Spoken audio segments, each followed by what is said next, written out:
अगर पूछत हो तो बतावत है सोना। बतावा। रात कर सना ना बहेला पवनवा,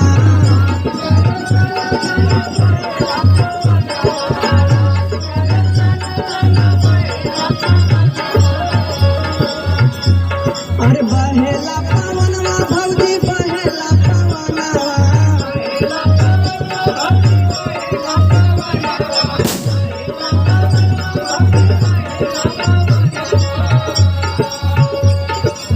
कहता भौजी भैया से दे देता है गवाला, कहता भौजी